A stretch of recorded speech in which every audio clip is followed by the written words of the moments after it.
Hello प्यारे बच्चों, कैसे हो आप सब। मैं एक बार फिर से आपके अपने यूट्यूब चैनल में तहे दिल से स्वागत करता हूं। प्यारे बच्चों, जल्दी से फटाक से जुड़ जाइए और क्लास को कर दीजिए लाइक और शेयर। जैसा कि आप सभी को मालूम है कि मैं आपके लिए रोजाना कक्षा 12 की फिजिक्स की क्लास लेकर आता हूं, तो रोज की तरह एक बार फिर से आपके लिए क्लास लेकर आया हूं। सभी बच्चों से रिक्वेस्ट है कि शांति रूप से बैठे और भाई बैठने के साथ साथ मेरी बताई गई बातों को ध्यानपूर्वक सुने, ठीक है। तो मैंने पृष्ठीय सतत आवेश वितरण बता दिया था, आयतन सतत आवेश वितरण मैंने आपको समझा दिया था लास्ट क्लास में। यदि आप नहीं समझ पाए हो तो मैं पहली क्लास का लिंक नीचे डिस्क्रिप्शन बॉक्स में डाल दूंगा और आप वहां से ले सकते हैं। तो आज का हमारा जो पॉइंट है वो है वैद्युत क्षेत्र। तो जल्दी से बताइए, यदि आपको मालूम है तो वैद्युत क्षेत्र किसे कहते हैं। तो वैद्युत क्षेत्र जिसको इलेक्ट्रिक फील्ड भी हम बोल देते हैं। जल्दी से बताइए फटाक से क्या है भाई। तो यदि आपको नहीं मालूम है तो हमारे साथ बने रहिए शुरू से अंत तक और हम आपको समझाकर चलेंगे। देखिए फटाक से, किसी आवेशित वस्तु के चारों ओर का वह स्थान, किसी आवेशित वस्तु के चारों ओर का वह क्षेत्र, ठीक है, वह क्षेत्र या वह स्थान, स्थान बोल सकते हो, क्षेत्र भी बोल सकते हो, एरिया, ठीक है ना, जिसमें यह किसी अन्य वस्तु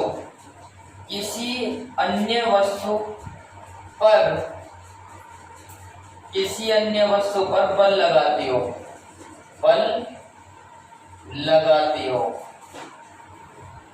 ठीक है। किसी आवेशित वस्तु के चारों ओर का वह क्षेत्र जिसमें वह या यह किसी अन्य वस्तु पर बल लगाती हो और वैद्युत क्षेत्र यही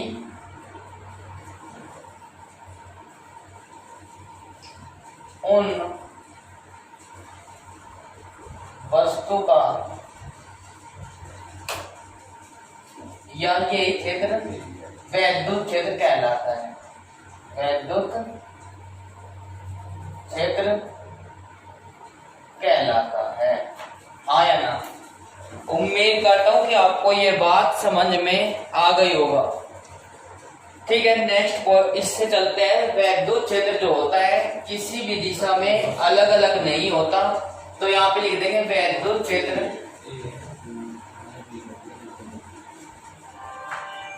समान दिशा या सभी दिशाओं में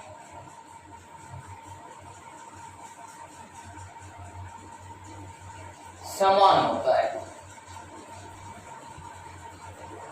क्या है, एक बार मेरी बात ध्यानपूर्वक दोबारा से सुने। किसी आवेशित वस्तु के चारों ओर का वह क्षेत्र जिसमें अन्य किसी आवेशित वस्तु पर वह बल लगाती है, तो वह उस वस्तु के लिए क्या कहलाएगा, वैद्युत क्षेत्र कहलाता है। ऐसा नहीं है सभी दिशाओं में वैद्युत क्षेत्र जो है समान होता है। एक बार फिर से सुनिए, मैंने कहा किसी आवेशित वस्तु के चारों ओर का वह स्थान जहां वह किसी अन्य दूसरी आवेशित वस्तु पर एक बल लगाती हो, उसी एरिया को क्या कहेंगे हम, वैद्युत क्षेत्र कहलाएंगे या कहलाता है। और इसके यह चारों तरफ क्या होता है, समान होता है। सभी दिशाओं में क्या होता है, समान होता है, ठीक है। कोई दिक्कत? उम्मीद करता हूं कि आपको ये बात समझ आ गई होगी। इसी के साथ नेक्स्ट पॉइंट है वैद्युत क्षेत्र की तीव्रता। वैद्युत क्षेत्र की तीव्रता इंपॉर्टेंट है, इंटेंसिटी। तो जल्दी से बताए उम्मीद करता हूं कि आपको ये बात ऊपर ली तो समझ में आ गई होगी। ठीक है, नेक्स्ट पॉइंट पर है क्या हमारा वैद्युत क्षेत्र की तीव्रता। क्लियर है, बस वो ये वैद्युत क्षेत्र किसी बिंदु पर वैद्युत क्षेत्र के किसी बिंदु पर, क्या है भाई, वैद्युत क्षेत्र के किसी बिंदु पर वैद्युत क्षेत्र की तीव्रता, वैद्युत क्षेत्र की तीव्रता क्या होगी, वैद्युत क्षेत्र के किसी बिंदु पर वैद्युत क्षेत्र की तीव्रता उस बिंदु पर उपस्थित, उस बिंदु पर उपस्थित परीक्षण धनावेश, उस बिंदु पर उपस्थित परीक्षण धनावेश या एकांक भी कह सकते हो, एकांक भी बोल सकते हो, एकांक धनावेश क्या हो जाएगा, एकांक धनावेश पर लगने वाले बल के परीक्षण, एकांक धनावेश पर लगने वाले बल के, लगने वाले बल के बराबर होती है, बराबर होती है। क्या होता है भाई, उस पर उपस्थित एकांक धनावेश पर लगने वाले बल के बराबर होती है। क्लियर है, अब देखिए इसे ई से प्रदर्शित करते हैं, इसे ई से प्रदर्शित करते हैं। ठीक है भाई, कोई दिक्कत, बहुत ही आसान है, सरल है, कोई दिक्कत नहीं है। अब इसका एक थोड़ा सा छोटा सा फॉर्मूला है, इसके ऊपर फिर दूसरा फॉर्मूला ट्राई होगा। इसके ऊपर माना वैद्युत क्षेत्र, माना वैद्युत क्षेत्र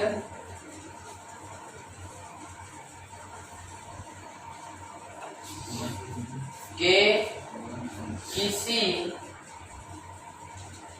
बिंदु पर उपस्थित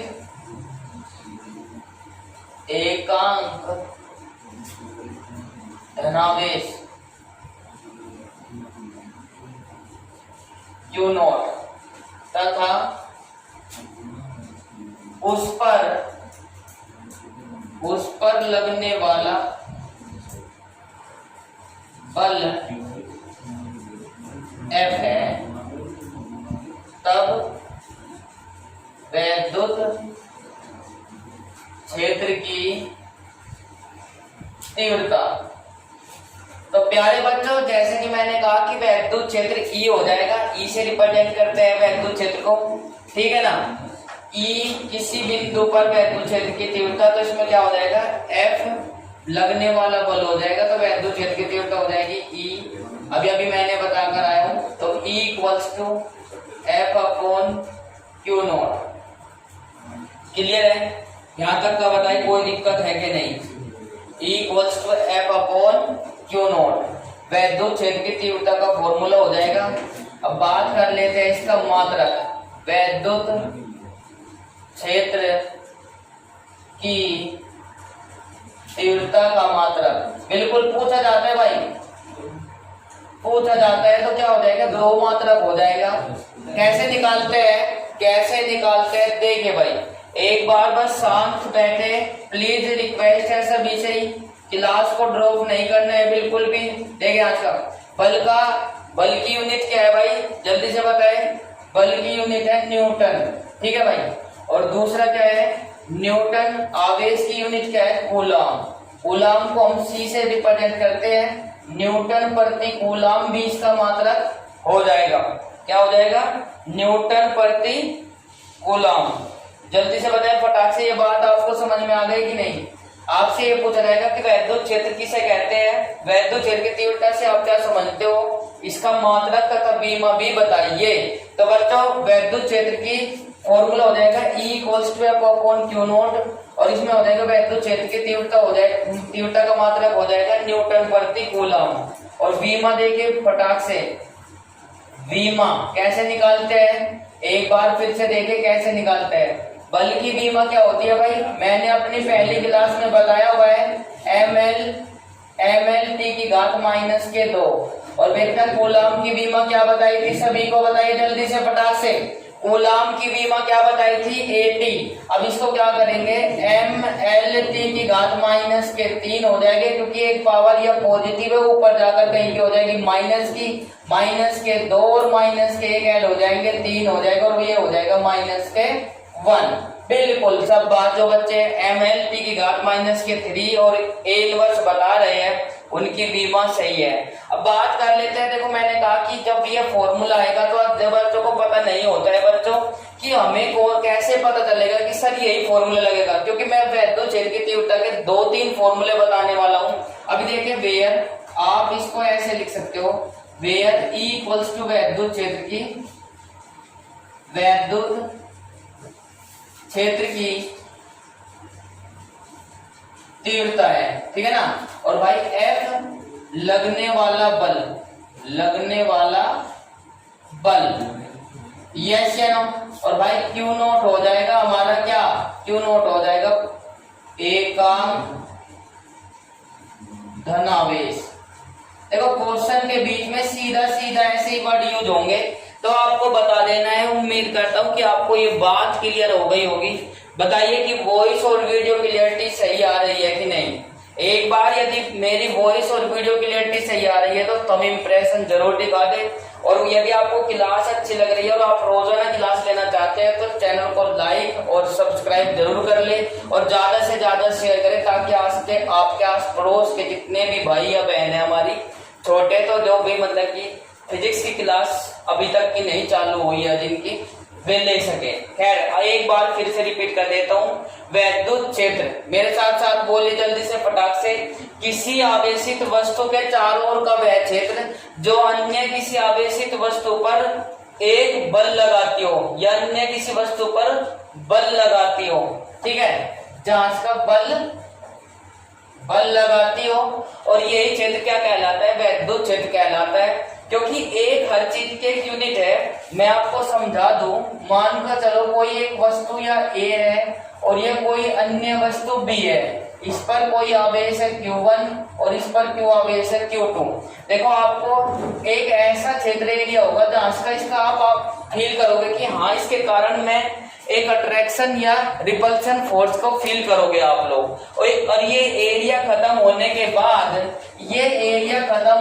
बाद यदि हम इसको यहाँ से हटाकर यहाँ कर दिया जाए तो आप क्या करोगे, ऐसा फील करोगे कि हमारे पर कोई भी फोर्स नहीं लग रहा है। तो वह क्षेत्र जहाँ पर एक बल का अनुभव किया जाए तो वही क्या कहलाता है, वैद्युत क्षेत्र कहलाता है, ठीक है ना। और बच्चों क्या हो जाएगा, सभी दिशाओं में वैद्युत क्षेत्र जो होता है समान होता है। क्या होता है, सभी दिशाओं में वैद्युत क्षेत्र क्या होता है, समान होता है। अब देखिए वैद्युत क्षेत्र की तीव्रता, वैद्युत क्षेत्र की तीव्रता, वैद्युत क्षेत्र किसी बिंदु पर वैद्युत क्षेत्र की तीव्रता, वैद्युत क्षेत्र के किसी बिंदु पर वैद्युत क्षेत्र की तीव्रता उस बिंदु पर उपस्थित एकांक धनावेश पर लगने वाले बल के बराबर होती है। इसे E से प्रदर्शित करते हैं। बात कर लेते हैं, माना वैद्युत क्षेत्र किसी बिंदु पर उपस्थित एकांक धनावेश Q नॉट है और उस पर लगने वाला बल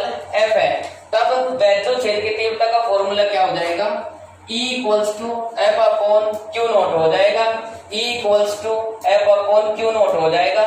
E वैद्युत क्षेत्र की तीव्रता है, F लगने वाला बल है और Q नॉट एकांक धनावेश है। वैद्युत क्षेत्र की तीव्रता का मात्रक ये भी आपसे पूछा जाता है कि वैद्युत क्षेत्र का मात्रक कैसे निकालेंगे। देखिए बल का यूनिट क्या होती है, न्यूटन होता है, और आवेश की यूनिट क्या होती है, कूलम होती है। अब बात कर लेते हैं डायमेंशनल फॉर्मूले की।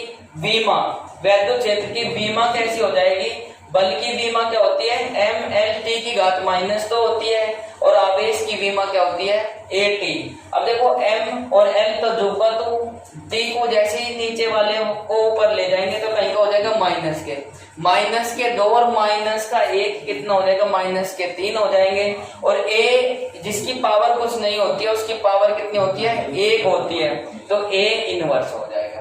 ठीक है। और बात कर लेते हैं अभी वैद्युत क्षेत्र कैसी राशि है, अदिश है या सदिश, ये भी पूछ लिया जाता है। वैद्युत क्षेत्र की तीव्रता, वैद्युत क्षेत्र की तीव्रता एक कैसी राशि है, सदिश राशि है। बात कर लेते हैं सदिश राशि के बारे में। तो मैं आपको बता दूं, आपने छोटी क्लासों में पढ़ा होगा वेक्टर क्वांटिटी और एक स्केलर क्वांटिटी। वेक्टर क्वांटिटी वह होती है जिसमें मैग्नीट्यूड और डायरेक्शन बोथ दोनों होती है। बोले तो सदिश राशि वह राशि होती है जिसमें दिशा और परिमाण दोनों का प्रयोग होता है, और अदिश राशि वह होती है जिसमें केवल और केवल दिशा का प्रयोग होता है, मैग्नीट्यूड का प्रयोग होता है, आयाम की दूरी का प्रयोग होता है, दिशा का नहीं, अदिश राशि कहलाती है। तो इसका मतलब इसमें क्या है, दिशा का भी प्रयोग होगा। क्लियर है कि नहीं। अब बात कर लेते हैं किसी बिंदु आवेश के कारण वैद्युत क्षेत्र की तीव्रता। अब ये पॉइंट है, इसके ऊपर छोटा सा पूछ लिया जाएगा कि वैद्युत क्षेत्र की से आप क्या समझते हो, वैद्युत क्षेत्र की तीव्रता क्या किसे कहते हैं। किसी बिंदु आवेश के कारण वैद्युत क्षेत्र की तीव्रता के लिए सूत्र की उत्पत्ति कीजिए। आपसे एग्जाम में ऐसा पूछा जा सकता है, ठीक है नहीं, क्योंकि अक्सर एग्जाम में ऐसे ही पूछा जाता है। उम्मीद करता हूँ कि ये बात आपको समझ आ गई होगी। इसको मैंने रफ कर दिया है बच्चों। यदि आप अभी लेट आए हो कोई बात नहीं है, क्लास आपके चैनल पर सेव हो जाएगी, आप वहां से क्लास को ले सकते हो, कोई दिक्कत नहीं है। अब करते हैं पॉइंट नेक्स्ट। किसी बिंदु आवेश के कारण वैद्युत क्षेत्र की तीव्रता। तो डियर स्टूडेंट्स, जैसे ही मैं आपको बताता हूं कि ये काफी इंपॉर्टेंट फॉर्मूले, आप देखो इससे ही हम एक्सप्रेस करेंगे। तो जैसे इसको लेकर चलेंगे प्यारे बच्चों, अब लेकर चलते हैं। देखिए फटाक से, किसी बिंदु आवेश के कारण वैद्युत क्षेत्र की तीव्रता। टॉपिक आपके सामने है, बहुत ही हलवा घनई हलवा टॉपिक है, फटाक दनी से समझ में आ जाएगा आपके। भाई सीधे बैठे, देखो ये गलत बात है। देखो यहाँ से सामने, इधर उधर को नहीं देखना है बिल्कुल भी, ठीक है नहीं। मोबाइल आपके सामने है, आपको नहीं पता है कि मम्मी पापा ने बहुत ही मेहनत से आप सभी को मोबाइल दिलवाया है कि ताकि आप अच्छा यूज कर सको इसका डिवाइस का, ठीक है नहीं। और आप पता चलता है कि आप इसको सही नहीं करते हो यूज। तो देखिए फटाक से, किसी बिंदु आवेश, एक बिंदु ए ये रहा और एक बिंदु बी ये रहा, इस पर प्लस क्यू आवेश है और इस पर परीक्षण धनावेश क्यू नॉट है। दोनों के बीच की दूरी कितनी है, आर है। दोनों के बीच की दूरी कितनी है, आर है। पी बिंदु पर काटना है हमें, पी बिंदु पर फाइंड करनी है क्या, वैद्युत क्षेत्र की तीव्रता। एक बार फिर से लीजिए, कम ऑन विद मी लाउडली, जल्दी से फटाक से मेरे साथ साथ बोलिए। एक बिंदु ए और एक बिंदु बी, इस पर प्रेजेंट क्यू आवेश है, इस पर परीक्षण धनावेश क्यू नॉट है। इस पर बिंदु पी पर या बिंदु बी पर कह लो, पी पर हमें वैद्युत क्षेत्र की तीव्रता फाइंड करनी है, ठीक है नहीं। तो बेटा जैसे इसको लेकर चलेंगे, माना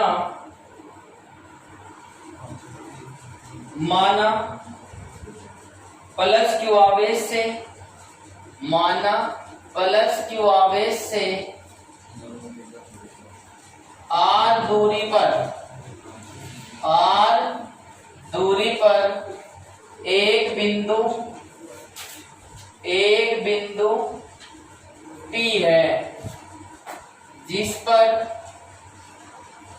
हमें वैद्युत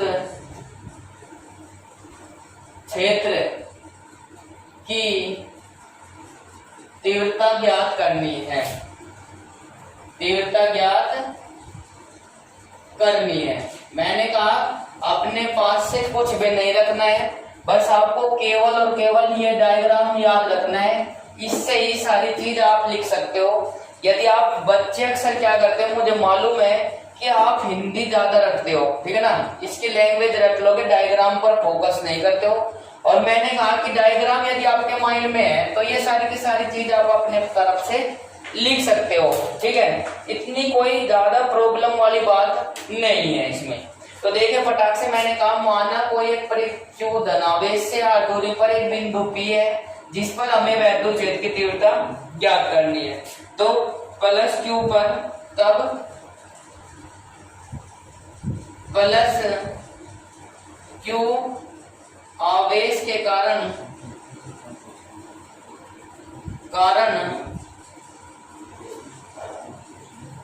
Q नोट पर लगने वाला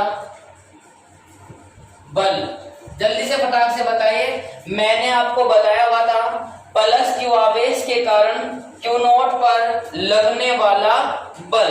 अब मैंने आपको सबसे पहली क्लास में बताया था कूलॉम का नियम, वी नो दैट, हम जानते हैं क्या कूलॉम का नियम क्या था, जल्दी से बताइए फटाक से, come on with me lovely. F equals to, बिल्कुल सब बात, F equals to 4 pi epsilon naught into Q1 Q2 square. ये हमारा क्या है, सूत्र से। बेटा जी मैं इसलिए लिखवा रहा हूँ, लिखने को तो मैं डायरेक्ट लिख सकता था, मैंने कहा कि इससे हमें क्या बनाना है वो देखिए। अब देखिए प्लस Q आवेश के कारण Q नोट पर लगने वाला बल क्या हो जाएगा, F equals to 1/4 pi epsilon naught, और यहाँ से आ जाएगा Q1 के कारण क्या आ जाएगा Q, और Q के कारण क्या लग रहा बल, किस पर लग रहा Q नोट पर, और दूरी कितनी है r स्क्वायर। ये इक्वेशन नंबर फर्स्ट। तब वैद्युत क्षेत्र की तीव्रता, वैद्युत क्षेत्र की तीव्रता फटाक से बताइए, बिल्कुल बेहद आसान है। क्या बताया अभी मैंने पीछे पॉइंट में आपको बताकर चला हूं, वैद्युत क्षेत्र की तीव्रता क्या होती है, E equals to F upon Q naught, बिल्कुल शाबाश, ये समीकरण हो जाएगी B, यस या नो। अब देखें हमारे पास F की वैल्यू है कि नहीं, F की वैल्यू है या नहीं, तो बस जल्दी से देखें फटाक से, putting this value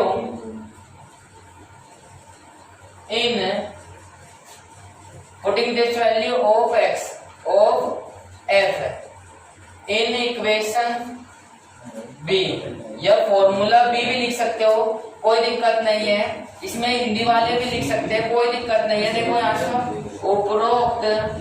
उपरोक्त सूत्र में F का मान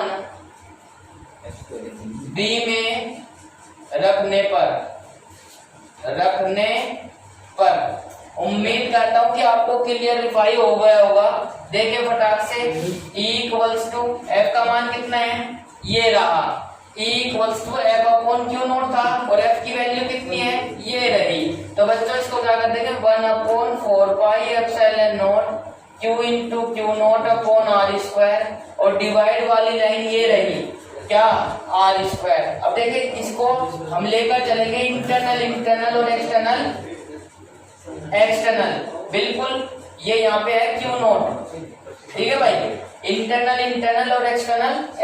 F की वैल्यू कितनी हो गई, 1/4 pi epsilon not Q into Q naught upon R square, और अपॉन Q नोट। तो बच्चों जैसे इसको लेकर चलते हैं हम, क्या हो जाएगा 1/4 पाई एप्सिलॉन नॉट, और इंटू कितना आ जाएगा Q into Q naught upon R square into Q note. Q note से Q नोट कैंसिल हो जाएगा, तो फाइनली फॉर्मूला आ जाएगा हमारा, क्या आ जाएगा, जल्दी से देखिए फटाक से, Q अपॉन R स्क्वायर। अब बच्चों अब अक्सर आप लोग कंफ्यूज रहेंगे कि सर कौन सा वैद्युत क्षेत्र की फॉर्मूला पूछ रहे हैं। देखो मैं आपको बताने वाला हूँ, बिल्कुल टेंशन लेने की कोई आवश्यकता नहीं है। बताइए बस वीडियो क्लियरिटी और वॉइस क्लियरिटी आपको सही आ रही है कि नहीं। देखिए फटाक से एक बार फिर से, मैंने कहा कि डेरिवेशन आपको कराएंगे तो सब, पर मैंने कहा कि भाई मैं ज्यादा बड़ा तो होने में तो तुच्छ हूँ, पर मैंने कोशिश करूंगा कि आपको पूरा सेटिस्फाइड किया जा सके। देखिए फटाक से एक बार फिर से, मैंने कहा कि वैद्युत क्षेत्र की तीव्रता, किसी बिंदु के कारण वैद्युत क्षेत्र की तीव्रता, माना प्लस Q आवेश से r दूरी पर एक बिंदु B है जिस पर हमें वैद्युत क्षेत्र की तीव्रता फाइंड करनी है, प्लस Q आवेश के कारण Q नोट पर लगने वाला बल।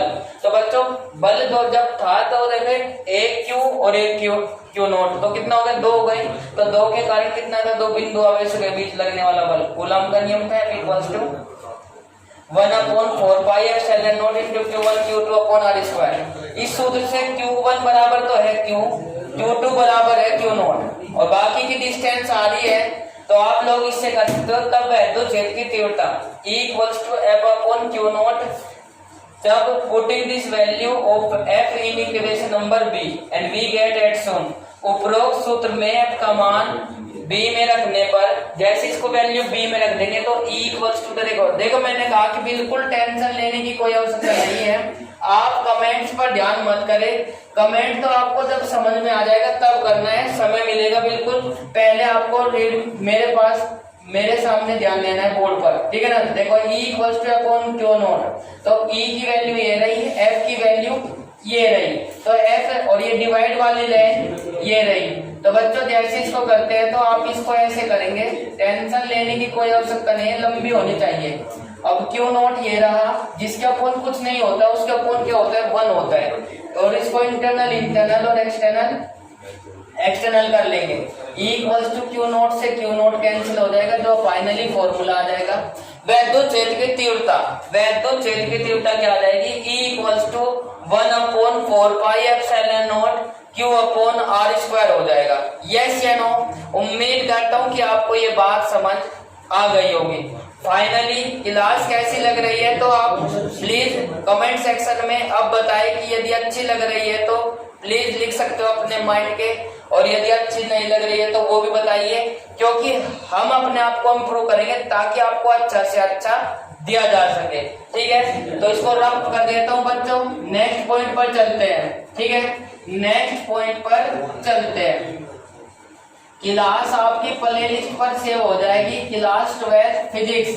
ठीक है भाई, ज्यादा से ज्यादा शेयर करें। देखो अब मैंने कोई पॉइंट नहीं लिखा हुआ है, आप जल्दी से कमेंट करिए और बताइए मुझे कि क्लास कैसी लग रही है। और जल्दी से सभी बच्चे, जिन बच्चों ने अभी तक की चैनल को सब्सक्राइब नहीं किया है तो चैनल को सब्सक्राइब कर ले और बेल आइकन अवश्य प्रेस कर ले। तो बच्चों जल्दी से देखिए अगला पॉइंट, वैद्युत द्विध्रुव। क्या वैद्युत द्विध्रुव जल्दी से बताएं, तो जल्दी से फटाक से बताएं प्लीज यार, बात नहीं करनी है, आपस में बात नहीं करनी है, समझा करो यार। ठीक है, नहीं आप पढ़ाई पर ध्यान दीजिए, बिल्कुल बात नहीं करनी है। ठीक है ना।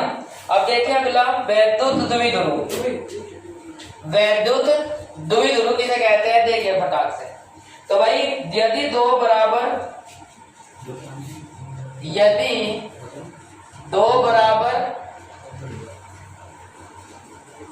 परंतु विपरीत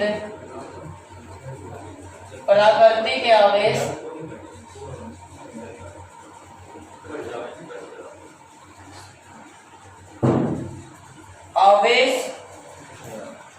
एक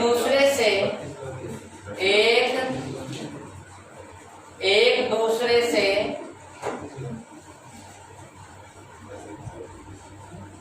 सूक्ष्म दूरी पर उपस्थित हो, सूक्ष्म दूरी पर स्थित हो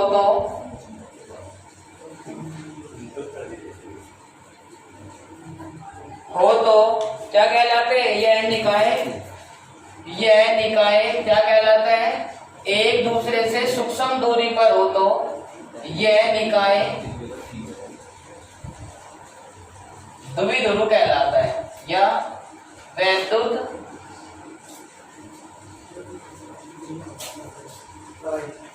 द्विध्रुव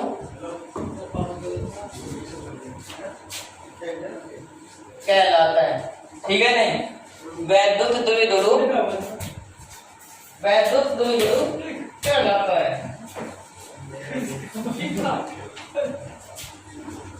क्या कहलाता है, वैद्युत द्विध्रुव कहलाता है। देखें वैद्युत द्विध्रुव, यदि दो बराबर परंतु विपरीत परावर्ती के आवेश एक दूसरे से सूक्ष्म दूरी पर स्थित होते हैं। जो बनने वाला निकाय होता है उसे क्या कहते हैं? वैद्युत द्विध्रुव कहलाता है।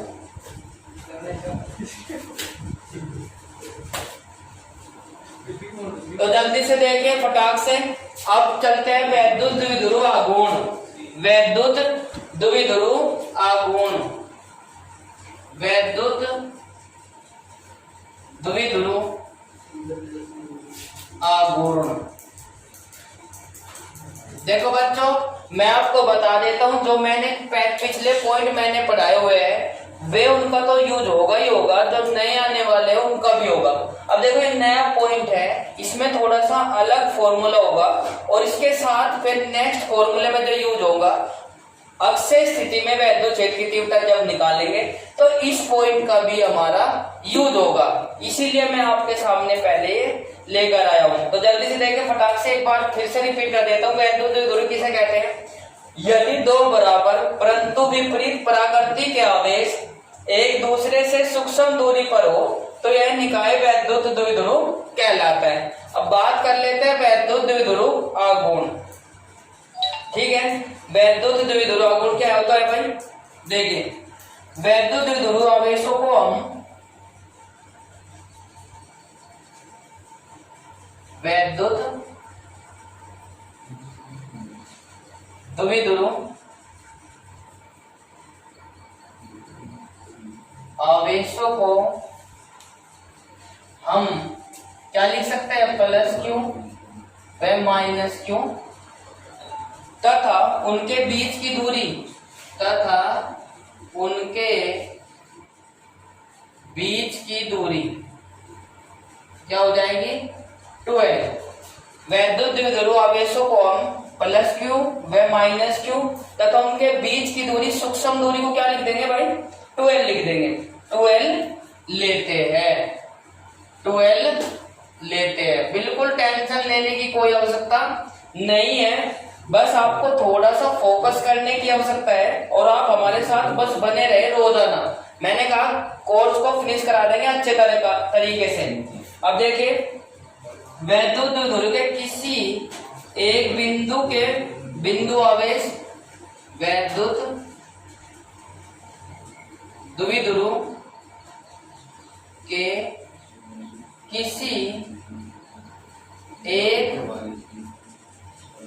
बिंदु आवेश के परिमाण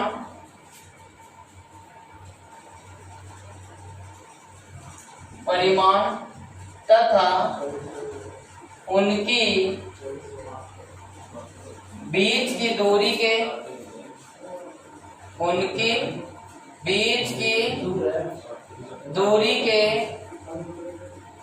गुणनफल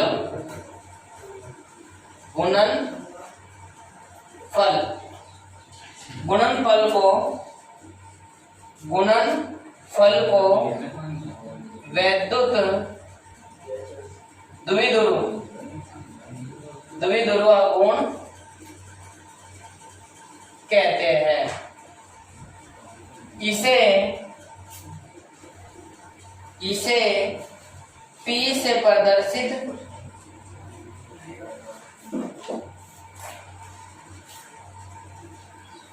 प्रदर्शित करते हैं। ठीक है भाई, एक बार फिर से सुनिए। मैंने कहा एक बार दोनों डेफिनेशन को दोबारा से बता देता हूं, टेंशन लेने की कोई आवश्यकता नहीं है बिल्कुल भी। यदि दो बराबर परंतु विपरीत परावर्ती के आवेश एक दूसरे से सूक्ष्म दूरी पर स्थित है, जो बनने वाला निकाय है या बनने वाला जो सिस्टम है उसे क्या कहते हैं? वैद्युत द्विध्रुव कहते हैं। अब बात आती है वैद्युत द्विध्रुव आघूर्ण की। देखो मात्रा को आप देख लेना, छोटी आएगी या बड़ी आप कर सकते हो, कोई दिक्कत नहीं है। ठीक है ना? तो भाई द्विध्रुव आघूर्ण, वैद्युत द्विध्रुव आवेशों को हम माइनस क्यू प्लस क्यू लेते हैं, उनके बीच की दूरी 12 लेते हैं। ठीक है, वैद्युत द्विध्रुव के किसी बिंदु आवेश के परिमाण तथा उनके बीच की दूरी के गुणनफल को वैद्युत आघूर्ण कहते हैं। इसे P से प्रदर्शित करते हैं। एक बार दोबारा से मेरे साथ साथ बोलिए। देखो सामने आपके सामने लिखा हुआ है, यदि आप मेरे साथ साथ बोर्ड पर भी देखकर पढ़ नहीं सकते तो भाई इससे ज्यादा फिर नहीं कुछ भी किया जा सकता। वैद्युत द्विध्रुव के किसी एक बिंदु आवेश के का परिमाण तथा उनके बीच की दूरी के गुणनफल को वैद्युत द्विध्रुव आघूर्ण कहते हैं। देखो इसका फॉर्मूला क्या हो जाएगा, P। परिमाण क्या है, इसमें से किसी एक आवेश का परिमाण होगा Q और उनके बीच की दूरी कितनी हो जाएगी 2L। देखो मैंने कहा कि बीच की दूरी कितनी लेते हैं 2L, तो बच्चों फॉर्मूला हो जाएगा P = 2QL। अक्सर तो है ना हमेशा 2 को पहले लेने के बाद यह लंबाई हम अकेली ले लेते हैं और इसमें दिक्कत बन जाती है। तो ये मैंने कहा कि Q × 2L ये लेकर चलेंगे। न्यूमेरिकल में आप गड़बड़ करने वाले हो। देखो मैंने कितने पहले बता दिया, न्यूमेरिकल में आप गड़बड़ करने वाले हो। देखिए फिर से अब इसकी मात्रक और बीमा निकाल लेते हैं। मात्रक क्या हो जाएगा जल्दी से देखिए, वैद्युत द्विध्रुव आघूर्ण का मात्रक। जल्दी से देखिए फटाक से क्या हो जाएगा भाई, आवेश का मात्रक क्या होता है, जल्दी से फटाक से कमेंट सेक्शन में लिखे। सभी को मैंने बताया हुआ है, बिल्कुल सभी के आंसर आ जाने चाहिए। बिल्कुल आ चुके हैं। कुछ बच्चे टाइपिंग भी नहीं कर रहे हैं, ठीक है, कंजूसी बरत रहे हैं। जब मैं पूछ रहा हूँ कि कुल आवेश की यूनिट क्या होती है, बिल्कुल कूलम। क्या होती है, कूलम, ठीक है भाई। और लंबाई की यूनिट क्या होती है, मीटर। तो कूलम मीटर हो जाएगा, इसको C से रिप्रेजेंट करते हैं और इसको करते हैं M, तो CM हो जाएगा कूलम मीटर। अब बात कर लेते हैं वीमा की।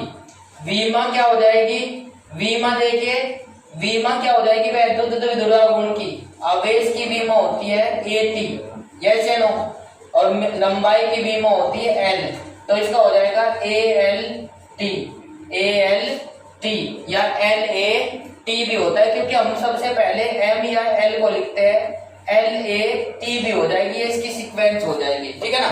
क्योंकि ALT नहीं कहीं भी लिखा पाएगा, LAT लिखा पाएगा, तो आप उसको कर सकते हो। तो जल्दी से बताइए कि आपको ये बात सही समझ आ रही है कि नहीं।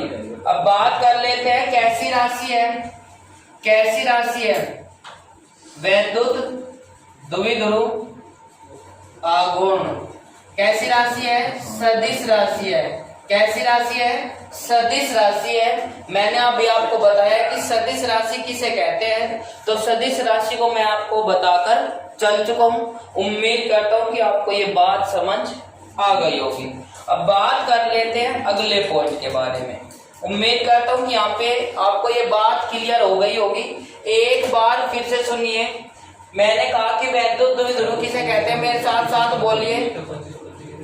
बिल्कुल, यदि दो बराबर परंतु विपरीत परावर्ती के आवेश एक दूसरे से सूक्ष्म दूरी पर स्थित होते हैं, बनने वाले निकाय को क्या कहते हैं, वैद्युत द्विध्रुव कहते हैं। वैद्युत द्विध्रुव आघूर्ण, वैद्युत द्विध्रुव आवेशों को हम क्या कह लेते हैं भाई, +Q और -Q लेते हैं तथा उनके बीच की दूरी 2L लेते हैं। अब इसकी डेफिनेशन क्या लिखेंगे, वैद्युत द्विध्रुव के किसी बिंदु आवेश के परिमाण तथा उनके बीच की दूरी के गुणनफल को वैद्युत द्विध्रुव आघूर्ण कहते हैं। इसे P से प्रदर्शित करते हैं और P = Q × 2L, ठीक है, P = 2QL भी लिखा जा सकता है।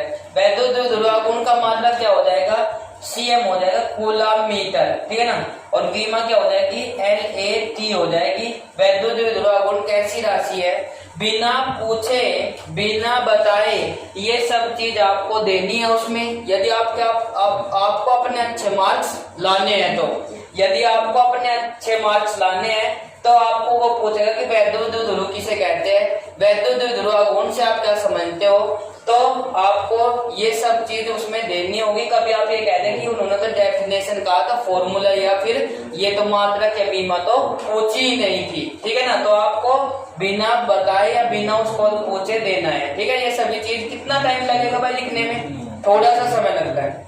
अब बात कर लेते हैं अक्षय स्थिति में वैद्युत क्षेत्र की तीव्रता, वैद्युत द्विध्रुव की अक्षय स्थिति में रफ कर देता हूं।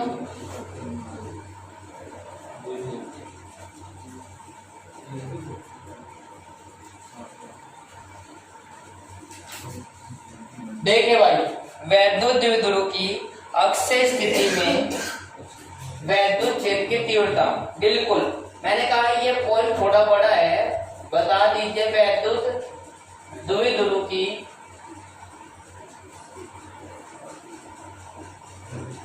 अक्षीय स्थिति में वैद्युत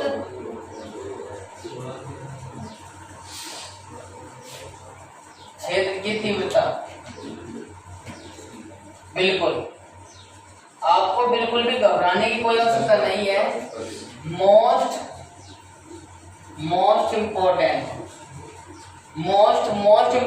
पॉइंट है, आपसे पूछा जा सकता है। ठीक है, इसका डायग्राम मैं आपको रिमाइंड करा देता हूँ, क्योंकि यदि डायग्राम है तो सब चीज है, यदि डायग्राम नहीं है तो आपको मतलब कि लिखने में भी प्रॉब्लम होगी। रट्टे मारने से कुछ नहीं हो सकता है। एक दिन रखेंगे, 2 दिन, अब रटना छोड़ दीजिए। आप सीनियर क्लास में आ चुके हो। देखिए वैद्युत द्विध्रुव हमने क्या बना लिया, ये बना लिया। इसकी लंबाई क्या हो गई, ये हो गई इसकी मध्य स्थिति। इसकी लंबाई वैसे 12 है, 12, और ये कितनी हो गई, यहाँ से यहाँ तक की इसकी L हो जाएगी, यहाँ से यहाँ तक की कितनी हो जाएगी, L हो जाएगी। P बिंदु पर हमें वैद्युत क्षेत्र की तीव्रता ज्ञात करनी है। इस पर माइनस क्यू और इस पर प्लस क्यू, ये कितना हो जाएगा, A और B हो जाएगा। P बिंदु पर वैद्युत क्षेत्र की तीव्रता हमें ज्ञात करनी है। उम्मीद करता हूँ कि ये वैद्युत द्विध्रुव का हमारा सिस्टम है जो मैंने अभी आपके सामने बनाया हुआ है। ठीक है भाई, तो देखिए इसके कारण जो लगने वाला फोर्स है, इसके कारण एक के तो लगेगा इधर की ओर, ठीक है, और एक लगेगा बिंदु P पर इधर की ओर। क्लियर? तो मैंने कहा एक वैद्युत क्षेत्र की जो डायरेक्शन होगी, एक तो इधर की ओर होगी और एक दूसरी तरफ, क्योंकि एक तो आकर्षित करेगा और एक प्रतिकर्षित। एक इंटरनल, जैसे इसको लेकर चलेंगे यहाँ से मूल ओरिजिन से बिंदु P की डिस्टेंस कितनी ले लेंगे, r, हाँ या ना। मूल बिंदु मतलब कि द्विध्रुव कोण की द्विध्रुव के मध्य बिंदु से P तक की दूरी हो जाएगी r। यदि इसकी बात करें बिंदु P से P तक की दूरी कितनी हो जाएगी, L माइनस हो जाएगी कि नहीं यार, R में से, तो R माइनस के L। अब बात करते हैं इसकी, देखो ये तो थी R और इसमें क्या हो गई, L ऐड हो गई कि नहीं, L ऐड हो गई कि नहीं, इतनी, यस या नो। तो बच्चों ये कितनी हो जाएगी, R प्लस के L। ये हमारा वैद्युत द्विध्रुव के अक्षीय स्थिति में वैद्युत क्षेत्र की तीव्रता का डायग्राम है। उम्मीद करता हूं कि आपको ये बात पूर्ण रूप से समझ में आ गई होगी। यदि अभी भी कोई प्रॉब्लम है तो प्लीज आप मुझे बताइए। अब इसके बारे में मैं थोड़ा सा बात कर चलते हैं, इसको करा देते हैं पॉइंट को, ठीक है ना। फिर एक पॉइंट रह जाएगा, एक पॉइंट कराने के बाद न्यूमेरिकल लेकर चलेंगे कल या परसों। अब इसके बारे में थोड़ा सा मैं बता देता हूँ। सभी बच्चे बताइए कि बोर तो नहीं हो रहे हो आप। यदि बोर नहीं हो रहे तो चलते हैं, यदि बोर हो रहे हैं तो हम कल पढ़ा देंगे, इसे कोई दिक्कत नहीं है। तो चलिए, बिल्कुल अच्छी बात है, बोर नहीं हो रहे हैं, सभी का मैसेज आ चुका है, बिल्कुल यस। देखिए फटाक से भाई, इसमें क्या करेंगे, देखिए वैद्युत, इसके बारे में हम इससे से ही लिखेंगे, वैद्युत द्विध्रुव के की वैद्युत द्विध्रुव की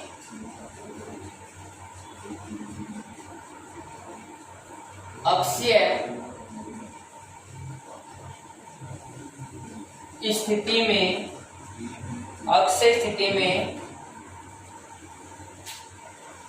कोई बिंदु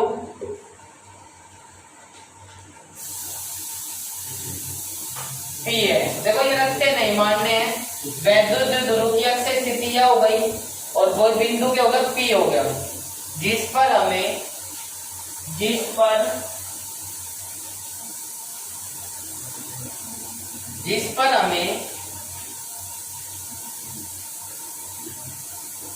वैद्युत क्षेत्र की तीव्रता ज्ञात करनी है, तीव्रता ज्ञात करनी है। बिल्कुल भी टेंशन लेने की कोई आवश्यकता नहीं है, ठीक है ना। देखिए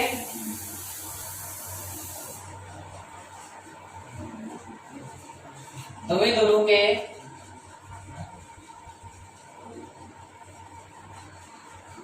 मध्य बिंदु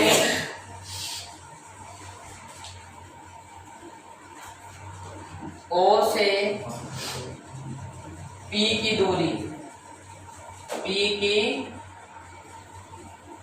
दूरी R है। तब इसी प्रकार बिंदु B से P की दूरी कितनी हो जाएगी, R माइनस के L, और बिंदु A से P की दूरी R प्लस के L होगी, यह है, ठीक है ना।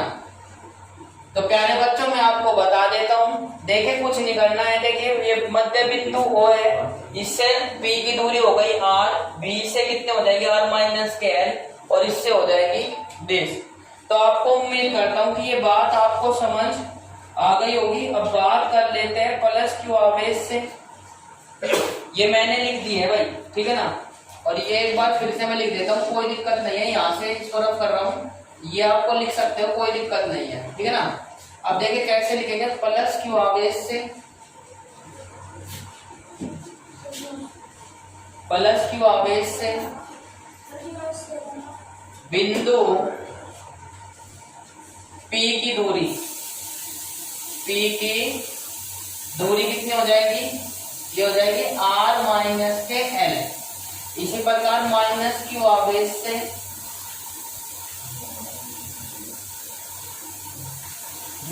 बिंदु P की दूरी R प्लस के L, और मध्य बिंदु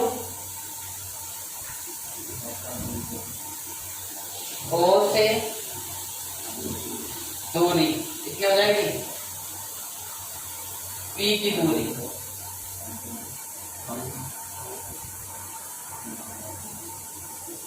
R हो जाएगा। अब बात कर लेते हैं इसके डेरिवेशन के। देखिए प्लस क्यू आवेश के कारण, प्लस क्यू आवेश के कारण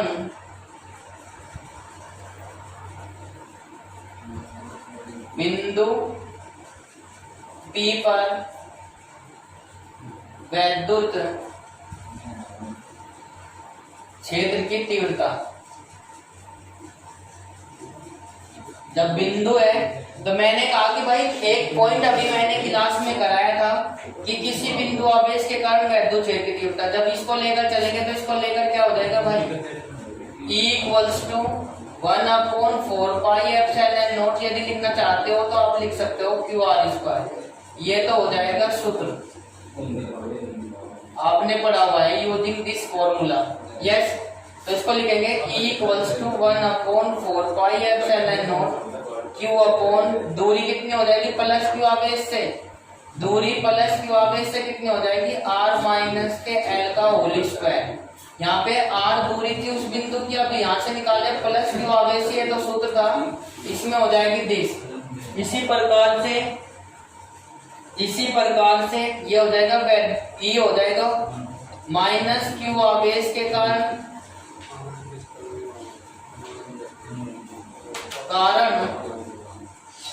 बिंदु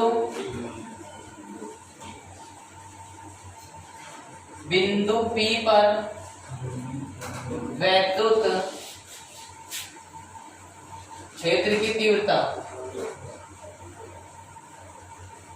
कितनी हो जाएगी, जल्दी से बताएं। E2 बराबर 1/4 पाई एप्सिलॉन नॉट और Q अपॉन R प्लस के L²। यस या नो? यहाँ पे बताइए ये बात आपको समझ में आ गई है कि नहीं? बिल्कुल टेंशन लेने की कोई आवश्यकता नहीं है। अब निकालते हैं कुल वैद्युत क्षेत्र की तीव्रता या कुल तीव्रता कितनी हो जाएगी भाई। जैसे इसको लेकर चलते हैं, हमने कहा E1 बड़ा है किससे, E2 से। जल्दी से देखिए फटाक से, E1 बड़ा है वैद्युत क्षेत्र की तीव्रता E की बड़ी है किससे, E2 से।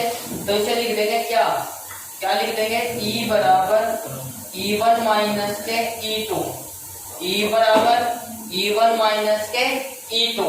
अब इसमें फॉर्मूला लिख देंगे बच्चों, देखिए लेकर चलते हैं, वैल्यू पुट कर देंगे 1/4 pi epsilon not Q upon R minus के L का होल स्क्वायर और माइनस के 1/4 pi epsilon not Q upon R plus के L का होल स्क्वायर। उम्मीद करता हूँ कि आपको ये बात समझ आ गई होगी। अब इसकी तीव्रता निकाल लेंगे, कैसे हो जाएगी जल्दी से देखें। इसमें से क्या कॉमन मैच दिखाई दे रहा, ये दिखाई दे रहा, और Q भी ले लेंगे तो 1/4 pi epsilon not Q common आ जाएगा 1/R माइनस के L का होल स्क्वायर और माइनस के 1/R प्लस का L का होल स्क्वायर। हो जाएगा कि नहीं। अब देखिए बच्चों, जैसे इसको लेकर चलते हैं Q/4 pi epsilon not into कितना आ जाएगा R प्लस L का whole square minus R minus L का होल स्क्वायर। अब दोनों में एक फॉर्मूला मैं लिख देता हूँ, A minus B into A plus के B बराबर, आपको याद आ गया होगा क्या, A स्क्वायर माइनस के B स्क्वायर। अब फॉर एग्जाम्पल इस पर स्क्वायर कर देते हैं। अब इसको मैंने कहा है A स्क्वायर B स्क्वायर बराबर क्या हो जाता है, AB का होल स्क्वायर, AB का होल स्क्वायर। भाई देखो जैसे इसे लेकर चलते हैं तो इस पर होल आ जाएगा, तो इसकी पावर भी ऐसे कर लेंगे तो कितना आ जाएगा, ये आ जाएगा। बस आपको मैं यही बात समझाने की कोशिश कर रहा हूँ कि A minus B A plus B अंदर तो हो जाएगा A square minus B square, और इन पर दोनों पर स्क्वायर था तो बाहर भी आ जाएगा। तो इसी के प्रकार कितना आ जाएगा भाई, R माइनस L का R square minus L square का होल स्क्वायर। ठीक है। अब देखिए जैसे इसको लेकर चलते हैं, यहाँ तक कि ये सवाल हो चुका है भाई, डेरिवेशन हो चुका है, कोई प्रॉब्लम नहीं होनी चाहिए। मोस्ट इम्पोर्टेंट है, आपको एग्जाम से पहले पढ़कर जाना चाहिए। और इसके टाइप पर, इसके बिहाफ पर जब हम वैद्युत विभव निकालेंगे तो बहुत सारे वो निकालने वाले हैं। ठीक है, तो आपको ध्यान पूर्वक पढ़ना है। एक बार फिर से लेकर चलिए, 2 मिनट की बात है, बस बने रहिए, स्किप नहीं करना है, बिल्कुल छोड़कर नहीं जाना है। भाई देखो मैंने कहा कि बिल्कुल भी टेंशन लेने की कोई आवश्यकता नहीं है। दोबारा से लीजिए एक बार फिर। वैद्युत द्विध्रुव की अक्षय स्थिति में कोई बिंदु P है जिस पर हमें वैद्युत क्षेत्र की तीव्रता ज्ञात करनी है, वो मैंने रफ कर दिया था। ठीक है, प्लस Q आवेश से बिंदु P की दूरी कितनी हो जाएगी, R माइनस क्या है, देखो रट्टे नहीं मारने हैं। यहाँ से देखो ये रहा प्लस Q आवेश, यहाँ से यहाँ तक की दूरी कितनी है, ये रही। ये कैसे आई, क्योंकि यहाँ से मध्य बिंदु O से और इसकी P की दूरी R है। अब ये देखो ये क्या है, इतना दूर कितना है L। जब हम यहाँ से यहाँ तक की दूरी निकालेंगे तो यह L क्या हो जाएगी, माइनस हो जाएगी इसमें से। देखो ये माइनस हो जाएगी कि नहीं। अब इसी प्रकार से मैंने कहा कि कुछ बच्चे जो है ना बस ऊपर से लेकर चलते हैं, वो कर लेते रहते वाले। अब देखिए ये R हो गई यहाँ से, और यदि यहाँ से लेकर चलेंगे तो कितनी हो जाएगी, R प्लस के L। प्लस Q आवेश के कारण बिंदु P पर दूरी कितनी हो जाएगी, इतनी, माइनस Q आवेश पर कितनी हो जाएगी, इतनी, मध्य बिंदु पर R। प्लस Q आवेश के कारण बिंदु P पर वैद्युत क्षेत्र की तीव्रता का फॉर्मूला U था। ठीक है नहीं, तो E equals to 1/4 pi epsilon not Q upon R square. तो E1 equals to 1/4 pi epsilon not Q upon R minus के L का होल स्क्वायर। तो जैसे इसे लेकर चलेंगे समीकरण 1, तो इसे लेकर चलेंगे माइनस Q आवेश के कारण बिंदु P पर वैद्युत क्षेत्र की तीव्रता। तो इसे लेकर चलेंगे, देखो दो तीव्रता है, क्योंकि 2 पॉइंट है तो 2 तीव्रता ही आएगी निकलकर। E1 तो ये हो गई, E2 ये हो गई। ठीक है, अब देखो मैंने कहा कि E का मान वैद्युत क्षेत्र की तीव्रता बड़ी है किससे, E2 से। तो इसका मतलब बड़ी में से क्या हो जाएगी, छोटी माइनस हो जाएगी कि नहीं। तो क्या निकाल लेंगे, इसमें से माइनस कर लेंगे, ये वैल्यू आ चुकी है।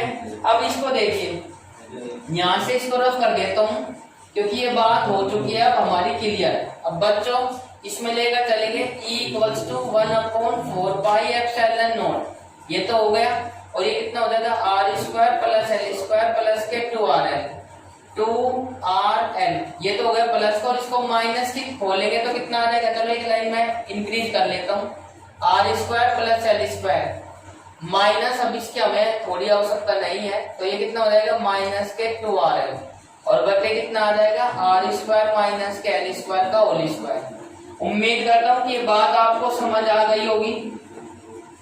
1/4 pi epsilon not R² plus के L² प्लस के 2RL और माइनस के R², माइनस की मल्टीप्लाई कर देंगे, माइनस के L² प्लस के 2RL, यस या नो। अब बच्चों इसको लेकर चलेंगे R² माइनस के L² का होल स्क्वायर, R से R कैंसिल, L से L कैंसिल, तो E इक्वल्स टू कितना आ जाएगा 1/4 पाई एप्सिलॉन नॉट, दो कितना हो जाएगा 4RL, और अपॉन इंटू कितना था Q भी था भाई, Q भी था, ठीक है नहीं। तो बच्चों जैसे इसको लेकर चलते हैं R² माइनस के L² का whole square, E equals to जैसे इसको लेकर चलेंगे तो 1/4 पाई एप्सिलॉन नॉट और इंटू कितना हो जाएगा 2 इंटू Q इंटू L, ठीक है भाई, 2 इंटू Q इंटू L और इंटू कितना हो जाएगा 2, अब बटे R² माइनस के L² का होल स्क्वायर, यहाँ पे लिख देंगे R greater than L। R जो है L से इतना बड़ा है, क्यों से L की वैल्यू को क्या मान लेंगे, लगभग में 0 मान लेंगे, तो इसका मान आ जाएगा 4 पाई एप्सिलॉन नॉट, एक फॉर्मूला लिखा था P equals to 2QL, 4 equals to 2QL, तो बच्चों 2P इक्वल्स टू कितना आ जाएगा R² का होल स्क्वायर, यस या नो।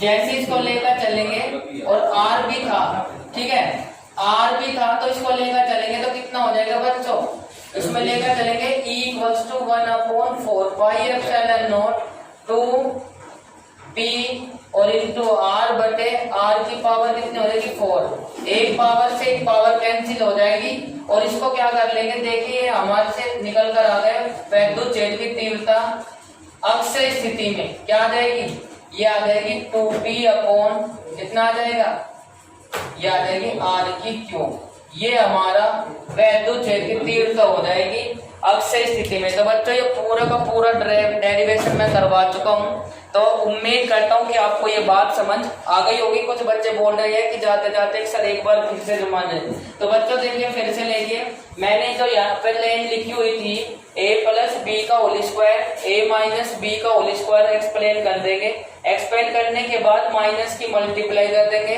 माइनस से प्लस वाला कैंसिल, माइनस से L प्लस वाला L कैंसिल, अभी अगर 4RL और इसको कर देंगे, देखो Q इसकी मल्टीप्लाई करेंगे तो 4 को क्या लिख देंगे 2QL और इंटू 2R, मैंने फॉर्मूला पढ़ाया था विध्रुवा गुण का, P इक्वल्स टू 2QL। आज क्लास काफी लेंथी हो गई है, तो मैं चाहता हूँ कि बस आप आज लीजिए, कोई दिक्कत नहीं, कल से छोटी ले लेंगे, ठीक है। E equals to 4 pi upon epsilon naught 2PR और ये कितना हो जाएगा R की पावर 4, R से एक पावर कैंसिल हो जाएगी, 3 पावर बचेगी, E equals to 1/4 pi epsilon naught 2P into R इसकी क्यूब। तो यदि आपको क्लास अच्छी लगी है तो क्लास को लाइक और शेयर जरूर कर दें, और जिन बच्चों ने अभी तक के चैनल को सब्सक्राइब नहीं किया है तो चैनल को सब्सक्राइब कर बेल आइकन अवश्य प्रेस करें ताकि आपको समय पर नोटिफिकेशन मिलता रहे। तो यदि आपको अच्छी लगी है तो कैसी लगी क्लास कमेंट सेक्शन में जरूर बताएं, और भाई ज्यादा से ज्यादा शेयर करें ताकि हमारी मेहनत भी सफल हो जाए। भाई जब ज्यादा से ज्यादा बच्चे पढ़ेंगे तभी तो भाई पैसे कौन सा हम आपसे पैसे ले रहे हैं, हम तो अपना ही खर्च कर रहे हैं, आपको बस केवल और केवल ये सोच रहे हैं कि अच्छे से अच्छा शिक्षा और गाइड कर सके, ठीक है। तो आज की क्लास में इतना ही, मिलते हैं नेक्स्ट क्लास में कल इसी वक्त इसी समय। तो थैंक यू सो मच, हंसते रहिए, मुस्कुराते रहिए और हमारे साथ पढ़ते रहिए। जब पढ़ेगा इंडिया तभी तो आगे बढ़ेगा इंडिया। जय हिंद, जय भारत, टाटा, बाय बाय। जब समय होता है रात का तो वक्त होता है मोनू सर की क्लास का।